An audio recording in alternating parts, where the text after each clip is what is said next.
You could have anything you want. Universe is super giving. You want a fucking Ferrari, you can have it.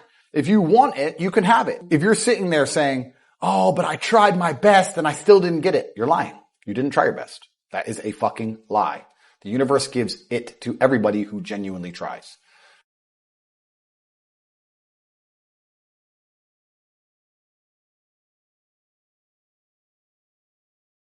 I want you to get pen and paper and write down everything you want to achieve in the next 4 years, the children you want to have, the car you want to drive, the money you want to make. I guarantee you every single thing you write down on that piece of paper is going to come true.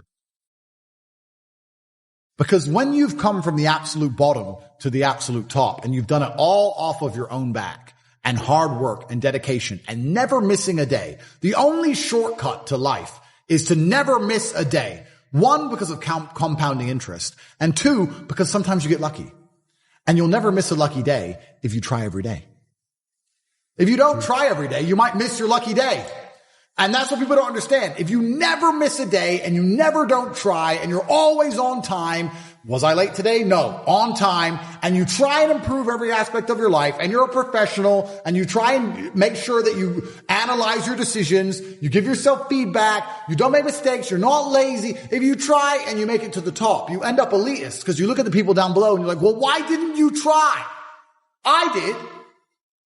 Oh, I did too. No, you didn't. That's a lie. Most of these children today are so messed up from TikTok. They can't even focus on one page of a book, any book, because all they do is scroll. Have you ever seen someone on TikTok, how fast they change video? Yeah. Their minds are gone.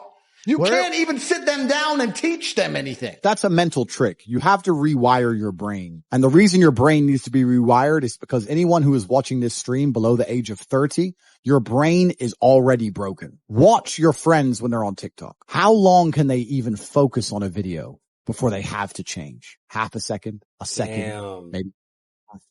All of your minds are broken. You can't even focus on anything anymore. You're right. You are distracted to the point where you can't even appreciate the good things in your life. You're distracted. Your minds are broken. You need to rewire your mind and resist the slave programming. If you cannot control your own mind, then you go through life with zero control, zero influence. You can't control anything. You're just a feather in the wind, waiting for life to blow you from happy place to sad place to happy place to sad place. Completely hoping on the gods to be fortunate to you, because if any genuine discomfort comes your way, you're fucked. Truthfully, a man, I believe, is being able to do the things that are hard or do things you don't want to do because you're supposed to do them. I think that's what a man's always been. A man is supposed to be strong. He needs to be strong, so he has to become strong. That's his job. A man is supposed to be brave. It's not that you can't feel fear. It's that you have to be brave. Oh, an attacker's here. I'm afraid, but I'm a man, so I will go and engage the attacker. It is my job. I say that life as a man is exceptionally difficult. I say the most beautiful and the most terrifying thing about being a man is you're born without value. Society doesn't care about you. You're only going to be cared about based on how useful you are. You have the chance to build yourself up and become a superhero if you're prepared to do the hard work and be indefatigable enough to never quit. But if you're going to stand around and wait for a handout, nobody's going to ever respect you. And I think that a lot of people have forgotten about how difficult and how competitive it is as a man. We're always in constant competition with each other. And it's your duty as a man to stand up and say, I want to be as important and strong and good-hearted and God-fearing as possible. And I need to work hard to achieve those things. I can't stop myself working as a person who doesn't need money. And then there's people with no money who don't work. It blows my mind, which is why the winners are winners and the losers are losers.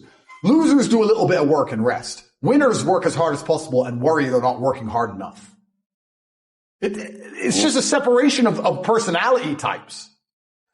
And it's almost like you can't save these people. I have something I sent in my email recently. I said, you could give the average man a brand new Ferrari and a roadmap and a coffee and a full tank of gas and tell him the destination, success.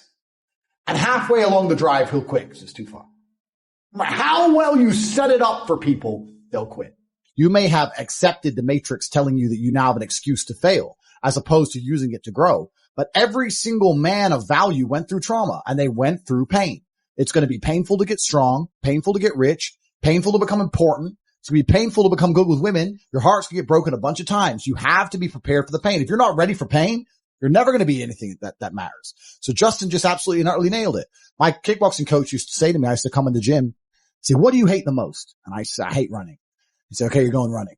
I say, why? He goes, because whatever you hate is what you need. Whatever you hate is what you need. I wanted to spar, bag work, pads, no problem. Running, I didn't want to run, but that's what you need.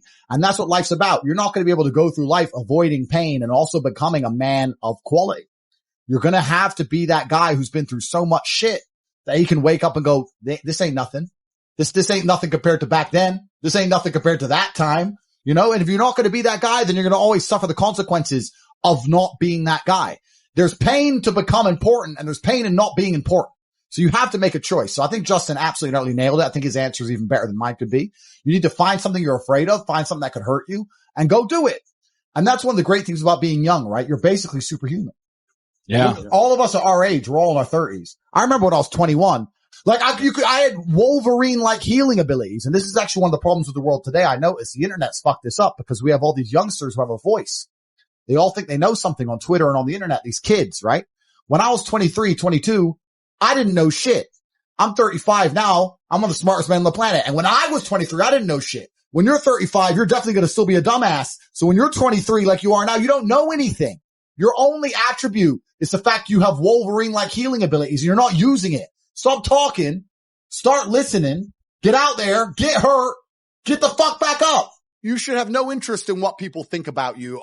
That makes you insecure. And that is the largest psyop in history. To wake up and say, I'm not going to be successful. I'm not going to be strong. I'm not going to be interesting. I'm not going to go out there and test myself. And I'm not going to put honor on my last name because I would hate for people to think I'm insecure. I'm secure. So it doesn't matter if you think I'm a loser and it doesn't matter if I am a loser. So I'm just going to sit at home and I'm secure. No, it's not insecurity. It's called duty to your last name and honor. And that's just another one of the many different tentacles inside of the psyop octopus, trying to snatch any motivation left from the masculine spirit. If I was a man who was unsuccessful and I hadn't met my physical capability or my financial capability or my mental capability or my spiritual capability, I would be insecure. I would sit and say, this is a failed version of who Andrew Tate could be. They're beyond saving because they're the worst thing you can possibly be, which is a quitter. Being a quitter is the worst thing you can possibly be. God himself can't make a quitter important because the only reason the place you're trying to get to has value is because it was difficult to reach. If everybody could reach it, there'd be no value. Value is linked to scarcity. The whole point goal is valuable is because it's not everywhere. If it was everywhere, it wouldn't have any value. The reason the place you're trying to reach is valuable is because people can't get there. So if you're the kind of person who quits, you're never going to get there. Quitters are the worst. You could give a quitter a map, a treasure map, and a hot air balloon. And say, it's going to take you right to the treasure. It's going to be a 7-day journey. Here's a sandwich. Yeah. And halfway through, they'll be like, oh, I'm cold. Yeah. You just said that, 7 days. Nah. Yeah. And they'll quit. Yeah. Quitters will never make it. And there's a huge subsect of the populace who are basically simply quitters. I've never in my life seen anyone who's determined to get something not get it. I've never seen somebody who is determined in their heart to get something not get it. The universe and God is so giving and providing. People think it's difficult out here. I disagree. I've never seen someone wake up and say, nah, this is all I care about. This is all I want. Not get it. Everyone who thought that way in fighting was a world champion. Everyone who thought that way about money was rich. I've never seen anyone fail. Bro, I've seen people with no credit score and no job determined to get an R8 manage to get one on finance somehow. I've seen it. If it's all you want, you're going to get it. You're going to find a way to get it. You're going to find a way. Yeah. People go, oh, I want this. If you wanted it, you'd have it. If you're going to be a man who's going to sit and say, I'm just sad, you are always going to lose in competition to men like me. No. And there has to be losers for there to be winners. I am tired of sympathy. Sympathy doesn't work for anybody. I'm not going to sit here and be sympathetic for people who say they're too sad to try hard and be their best. Guess what?